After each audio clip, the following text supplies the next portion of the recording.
Lamrin Tech Skills University. Lamrin word is taken from Buddhist philosophy, which means the path to enlightenment. And this is the vision with which Lamrin Tech Skills University is working, with the vision to take the students or the youth to the path of enlightenment by learning. And Lamrin Tech Skills University has been recognized under Legislative Act number 22 of 2021, and it is also recognized by UGC.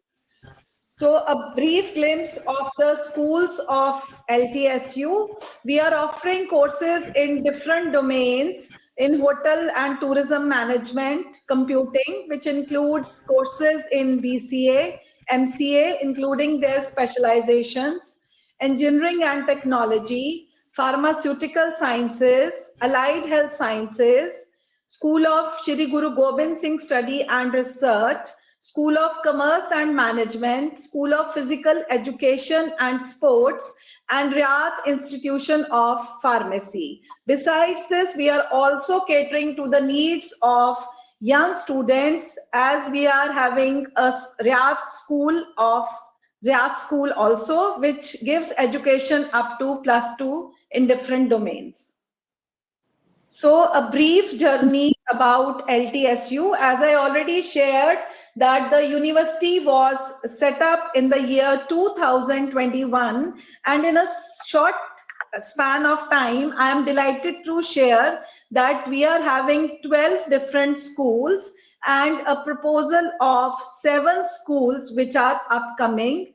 These schools are offering 46 plus programs, as I already shared the name of schools with you, varying from allied health sciences to engineering to management to pharmacy, education, law. We are offering courses, and we have 15 industry as our partners who help us to frame the curriculum according to the requirements of the industry. Besides this, we are having 4+ international collaborations with a good strength of teaching faculty, which numbers up to 468, out of which 30 members have a doctorate degree. And I'm also proud to share that we are not only having faculty members, but we are also inviting subject matter experts from the industry, which give our students first-hand knowledge about the industry. One of our faculty member is also having a postdoctorate degree. 27 professors of practice help us in our academic framework. We have 704 non-teaching employees, and 10 patents have been filed by the different departments. And we have a whopping strength of over 23,000 students, which also includes the students which are enrolled in PM Vishwakarma or the other schemes or the industry vertical of our institution. And I would also like to share that students from 21 states of India are a part of our family, and we have a lot of cultural diversity. We have got 5+ government funded projects, more than 70+ research publications are there, 40+ MOUs have been signed, and our students have won more than 40 now sports medal at various competitions in national and international levels. And we also have a foreign competency centers, which is at 6 different locations. So these are the unique highlights of our program. As I already told you that our mission is to skill the youth so that they are employment ready. We are just not educating our students, but we ensure that our students get into job once they are out of the university. So this is a short highlight about the unique highlights about our programs, that we give strong emphasis on live projects, live labs, and case-based study.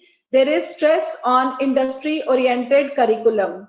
As I already told you, that members from the industry not only come for delivering lecture to our students, but they are also a part of our board of studies, and we take their inputs while framing the curriculum for our students. So then we have the industry academia collaboration framework, which encourages students to learn, collaborate, and discover. And then we encourage the participation of our students in various competitions, be it at the intra-college level, inter-college level, university level, regional, national, or international level. And we have special focus on skilling students in design thinking, and there is access 24/7 access to computer labs. So here I would also like to mention a very unique program is that according to the suggestions of NEP, we have also included the skill component in most of our curriculum. So this is the goal of the PhD induction program. So basically the goal is to make you understand about the research ecosystem, the clarity on the PhD structure and the regulations, how you can develop yourself for research, how you will collaborate with your supervisor, what are the different kinds of administrative services that are being offered by LTSU, how we promote ethical and responsible research, and about the personal and professional skill development which you all will be undertaking once you are a part of our PhD program. So a brief introduction to the key functionaries of the university. Honorable Sardar Nirmal Singh Ji Ryat is the Chancellor of LTSU with a vast experience. Professor A.S. Chawla is the Vice Chancellor. Professor B.S. Satyal is working as the Registrar, and he will be taking care of all the documentation and registration process along with the registration branch. I am Dr. Navneet Chopra, as I told you earlier. I'm working as the Dean of Academic Affairs, and presently I'm also looking after the research and development of LTSU.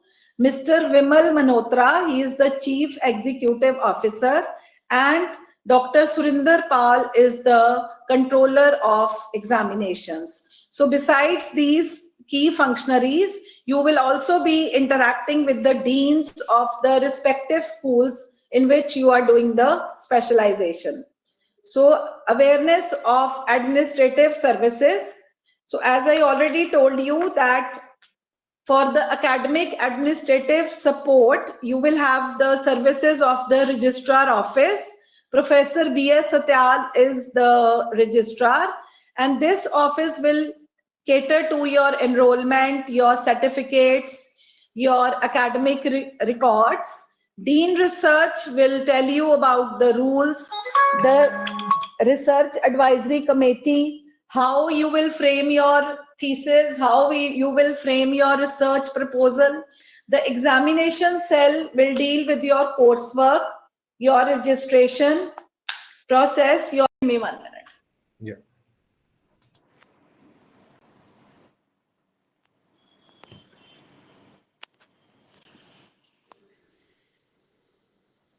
Is it visible now? Yes, ma'am. Full screen.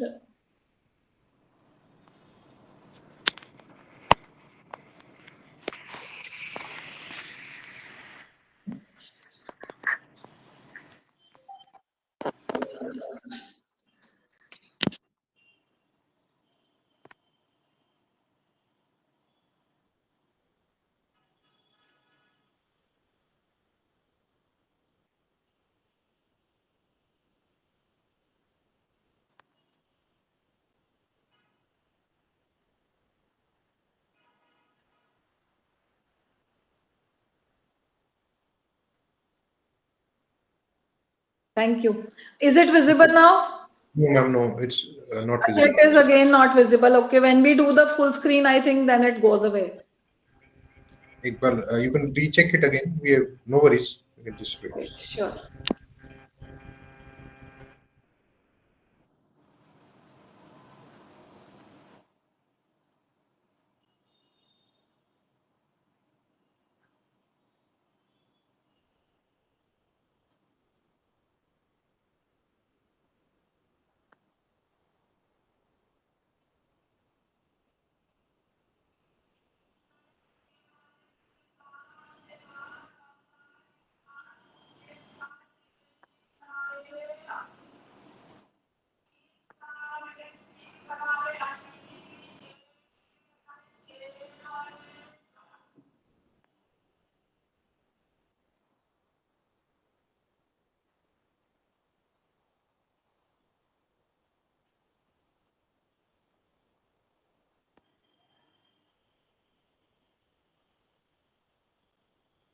Ma'am, you can share the entire screen. Then there's won't problem come in. So don't share a Is window. it visible now? No, ma'am, no, it's not visible.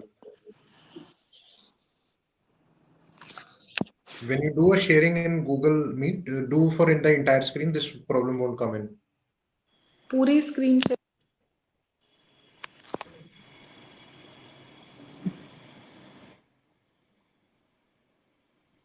And now it It is is better. visible? It is better. Yeah. Okay.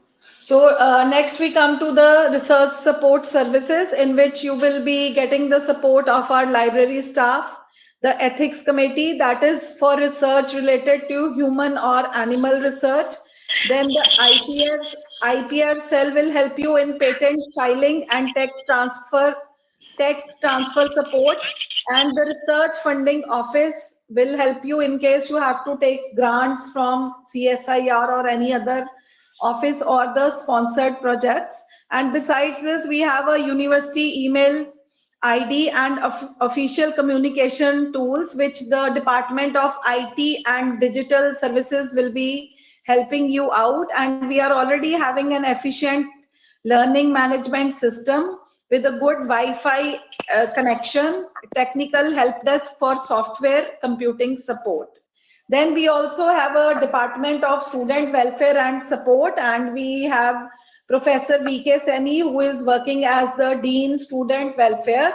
And besides organizing functions for students, we also ensure that our students are in good mental health and counseling. We also have an anti-ragging committee and a grievance redressal cell, equal opportunity for both the genders, hostel services, sports, and cultural activities. So details of all of these, you can visit our website and you can have a look at all these. Then for the administrative procedures and the communication protocols, just for your knowledge, we have a process for leave application, extension, topic changes. We will be sharing the details with you. Then you will also have contact points for your queries, official email etiquettes and documentation formats, and approval workflow and hierarchy. This all will be shared with you. Then we have a very good transport facility availability in case you want to come to our campus, starting from Una and Nangal towards the Himachal side, Balachor this side, and up till Panchkula. We have a very good service of transport. Then there is 24/7 medical healthcare center service with a doctor and nurse available. Cafeteria and food courts are there, and there is 24/7 security on the campus. Then the university policy and guidelines. So these policies will be shared with you, and even you have one paper on ethics in which we will tell you how to maintain ethics in research, what is plagiarism, what all safety measures you have to take while convening your research. So as I told you that we have an ethical committee which will approve in case you want to do some research on the animals. I request, I think somebody's mic is on. If you could please switch it off. Yes, I will If you, request if somebody's mic is on. If you can do it, let me check. So Ma'am, this done, is done. okay. So this is the ethical committee, and you can see we are having all who's who in this committee. So people who are belonging to this Roped area, they might have heard of Dr. Parmar. He is a very leading surgeon, and he is running a very leading hospital, Parmar Hospital in Roped. So he is the chairman of our ethical committee. Then we are having the names. You can just go through the names on your own. So we have a 8-membered ethical committee which will approve the topic which you are going to take.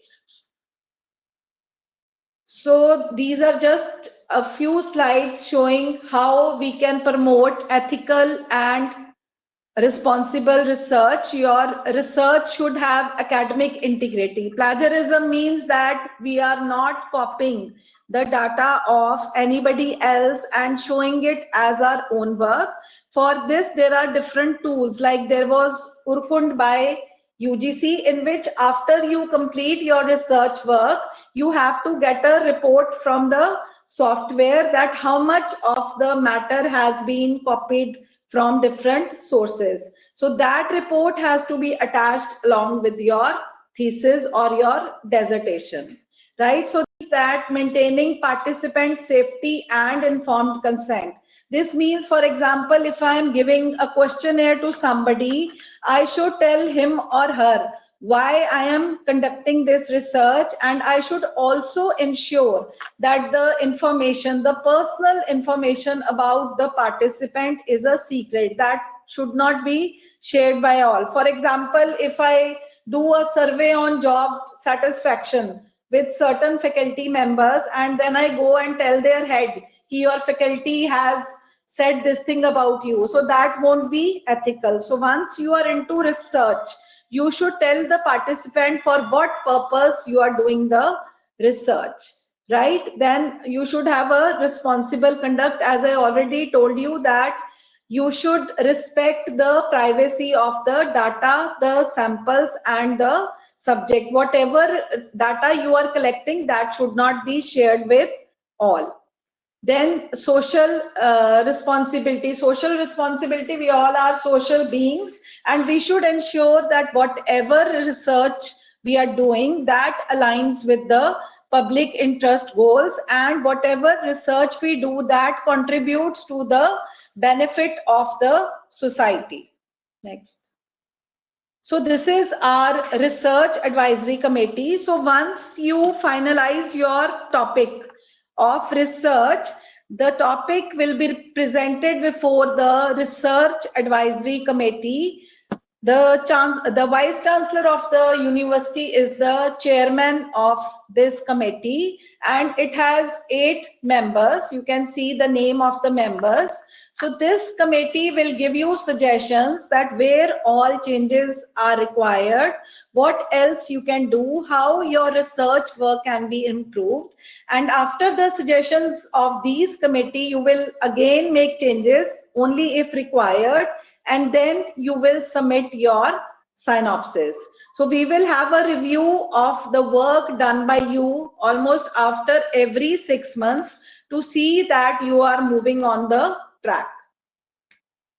So these are different committees which have been formed to help you streamline your work. One is the departmental research committee. So for example, if I am doing work in social sciences, so there will be a committee in that department. For engineering, there will be another committee for the engineering department. Then we have a examiner panel committee. So this will help in conducting your oral defense. Oral defense means when you are giving your viva voice, and they will submit the evaluation report to the research and development cell. And last is the thesis award committee, who will evaluate your thesis submitted for award consideration by avoiding conflict of interest, and it ensures objectivity in your work. So when you are doing thesis, your work, there is a hierarchy through which your work will pass and move on to the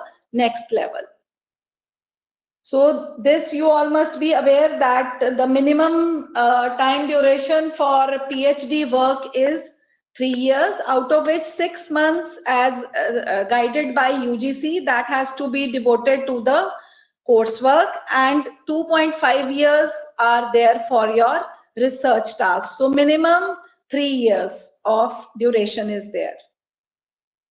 So extension of additional 2 years shall be allowed through a process of re-registration with the approval of the Honorable Vice Chancellor. So this is a clarity on the PhD program structure and regulation. So as I already shared, minimum 3 years duration, maximum 6 years, both for full-time and part-time options. Coursework such as research methodology, ethics, literature review, electives based on specialization. So here I would like to clarify that research methodology, ethics and literature review, that is a mandate for all, irrespective of whether I'm doing PhD in education, history, in allied sciences or in engineering. These core subjects have to be studied by all, and then there will be elective which will be subject specific. For example, if I'm doing PhD in education, then the electives will be based on education. If you are doing in history, it will be based on history. Then after you finish your coursework, which will be of 16 credits, you will have an examination, and only after you clear the examination, you will be allowed to carry on your work further, because in this coursework, it is a mandate. You will come to know about what is research, how we have to conduct research, what are the different steps that we have to take. I will be shortly dealing with those in the next slide. Then I have already shared that we have a research advisory committee which will help you to select your topic, to evaluate your product and progress and approve your proposals. Then research proposal. Research proposal has to be done by you, where you will propose that this is the topic on which I am going to carry out research. These are my objectives. This is the literature which I have reviewed, the methodology which you will be following, what timeline you will follow, and when you do research, what are your contribution. Then is the progress review, semester based. Like I already told you that after every 6 months, you have to give a presentation on the work which you have carried out throughout the semester, in which you will be submitting us a written report presentation which will be evaluated by the research advisory committee. Then ethics, we have an ethical committee also. So this will tell you what are the limits of plagiarism, what are the ethics approval for human and animal studies, and what are the integrity policies. Then you have to make 2 publications in indexed journals. This topic will also be covered during your coursework or conferences as per the university regulations. This is a mandate before you submit your thesis. Then is the pre-submission process. Pre-submission means once from my side, when I feel that my research work is over, I will do pre-submission, in which again the research advisory committee will see whether any changes are required and what is the limit of plagiarism. And last is thesis and viva voce. So your thesis will be sent to different examiners for evaluation, the report of which will be obtained. And this after that, one of the examiners will be called for your viva voce, and it will be a open house where all the PhD candidates are allowed to listen to the defense by the student. So this is about our PhD program, that it is, you can also check the UGC website.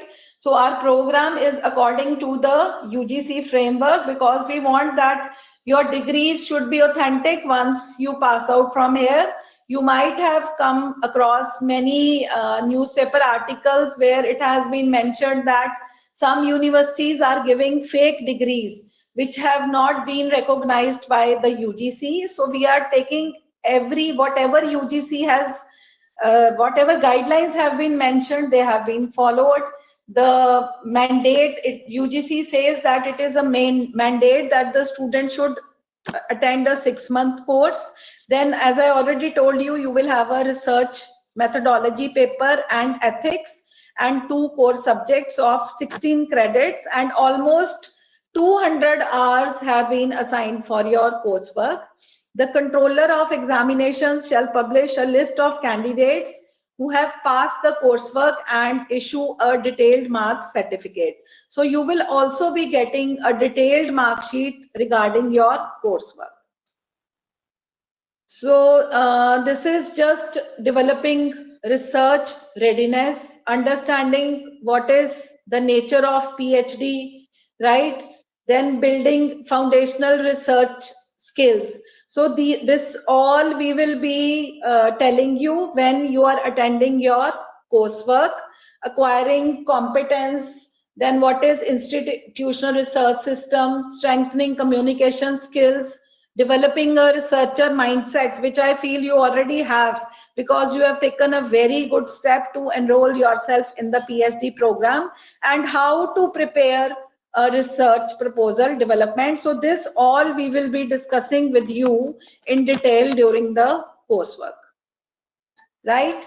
So for PhD registration, once you have completed your coursework, you will prepare a research proposal or a synopsis, and then it will be submitted to the research advisory committee. So once you do your coursework, depending upon the subject you are choosing, we will allocate a supervisor to you. You can have a discussion with the supervisor regarding your area of interest, and then the supervisor will help you to narrow down your topic, and once you make a proposal, you will submit it to the research advisory committee within 6 months from the completion of the coursework. So if your coursework is finishing in March, within 6 months till September you have to submit your research proposal. Then after that, the next procedure is that a notification of the approved topic shall be issued by the office of the controller of examination that your topic has been approved. Then you have to submit a 6-monthly report to the office of R&D cell, which will include the research work which you have conducted, teaching engagements, attended conferences. So in case you want, you can also get teaching assignment in Lamron Tech Skills University if you want to take teaching of some class. And then plagiarism check in the research work shall be an integral part. Next.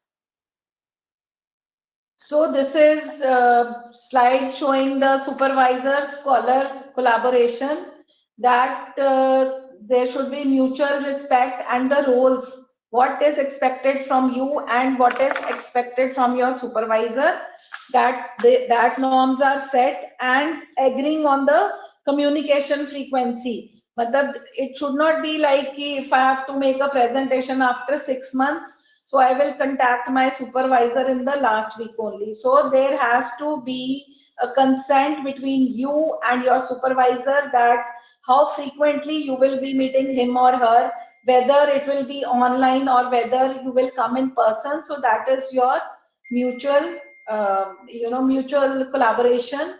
Then you should regularly meet with your supervisor, review and feedback. Supervisor will give you feedback and goal setting, that okay, in these 6 months we will do literature or we will collect data. So that is entirely between you and your supervisor. Okay? And then it will also help you in personal and professional skill development. So once you are into research, you will develop different kind of research. You will come to know about the different lab techniques, the domain expertise, how you can use the digital research tools, how you will write the objectives. So this is a very important point, that how we can write the objectives which are neither too narrow nor too wide, that we cannot carry it out. What are the limitations, how we can set you. Then we will also help you in academic writing. As I already told you that you have to submit research papers.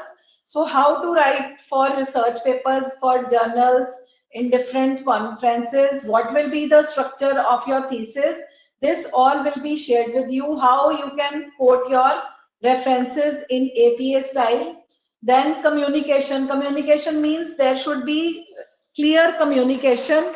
Now you have many tools where you can check your grammatical mistakes. When we did our PhD, we had to check all the commas and full stops are on our own. But now we have many tools where we can just add our thesis and tell the tool to correct the punctuation marks. So this will also help you in critical thinking and problem solving. So this is just a brief flowchart to make your PhD study. First is the abstract. Abstract, as you all must be aware, it is a concise summary or a brief summary of what I am doing, what is my title, right? Quick purpose, what is the purpose, what was the method I used, what were the results, and what were the significance. So if anyone just wants to have a glance, what you have done, he can just go through the abstract. Then introduction. So first part of your research will be the introduction, which sets the stage.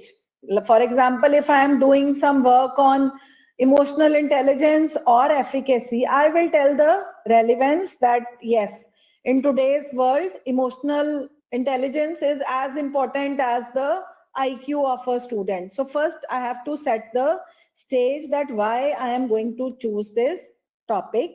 Once I give an introduction, then review of literature means that generally we are not the first ones who have carried out research in that domain. So review of literature means that for at least the past 10 years, we have to find the related literature. For example, I told you that I am working on emotional intelligence.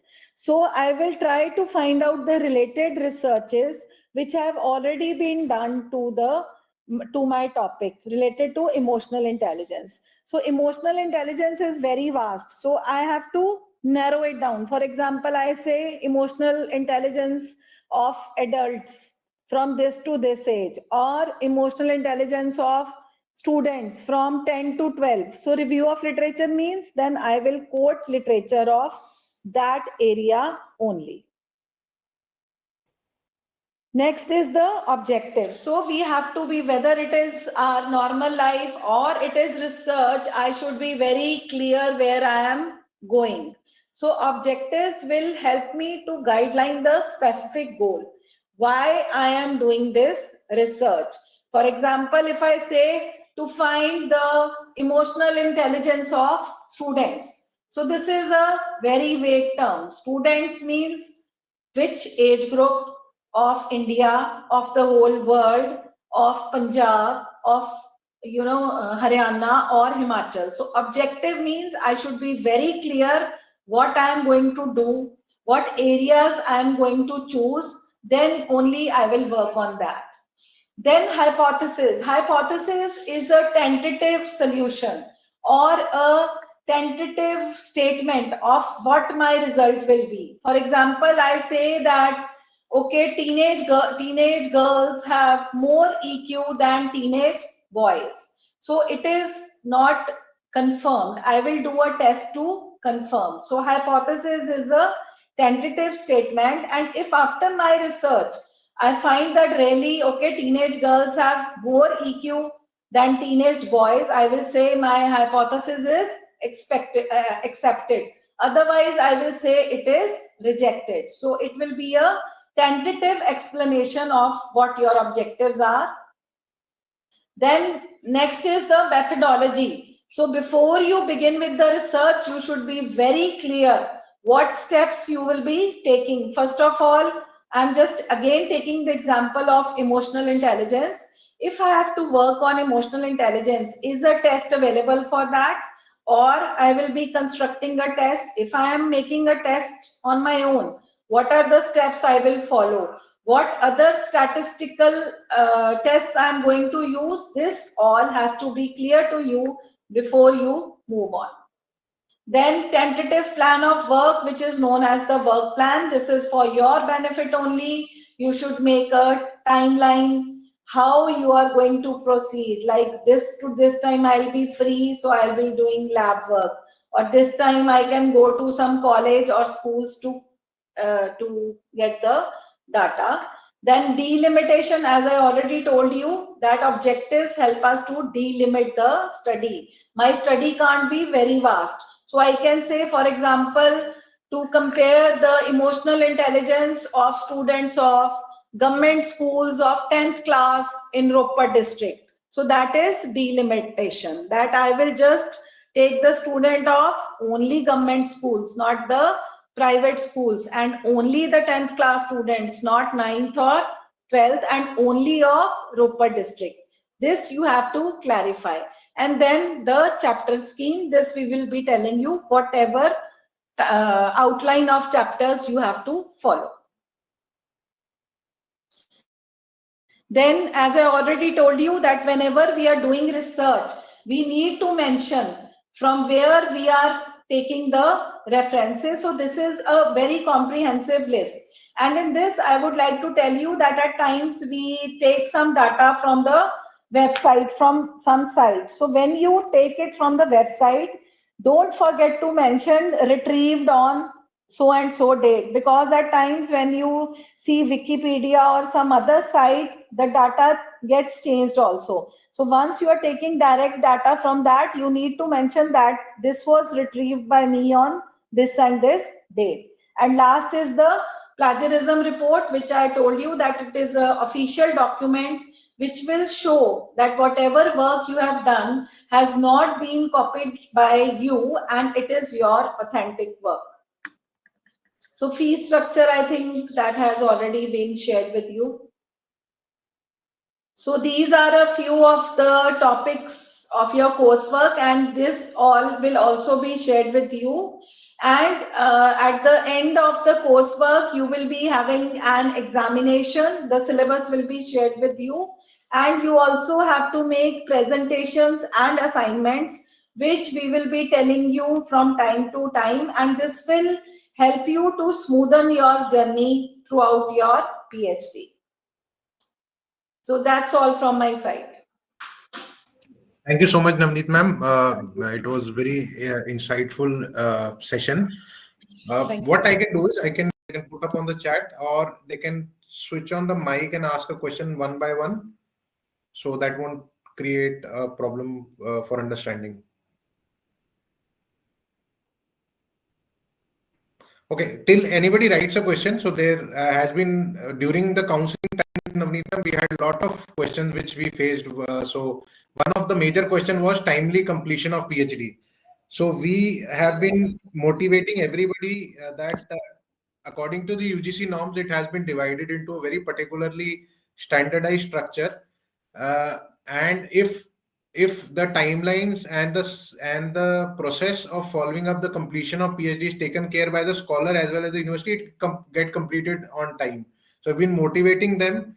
So if anything you can add on into that. No, sir, even we will be motivating them and we will set the timelines as well. Like I already shared that within 6 months their coursework, and we will ensure that they are having their seminars after 6 months, so they are on the track. So that will be taken care of by the university also.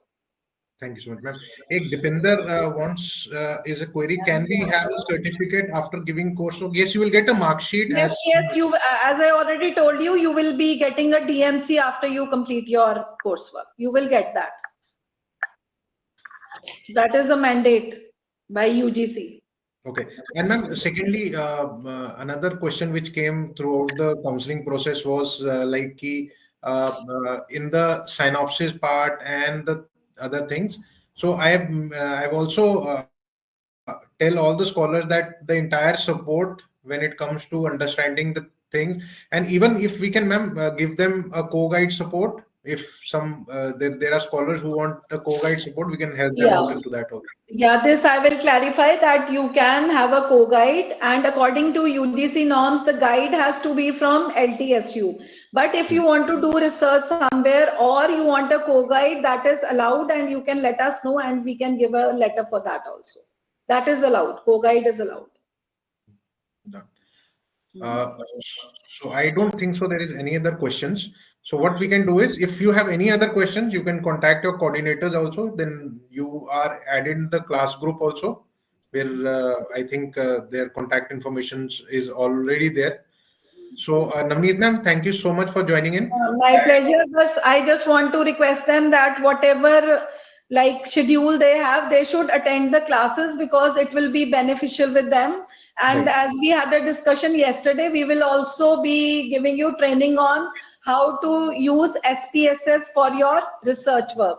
So Right. together we can work it out very well. And in case of any queries, you can get back to us anytime. No issues. Thank you so much, Navneet ma'am, for Okay, joining in. thank you, Anand sir. Thank you. Thank you. Okay, okay, thank you.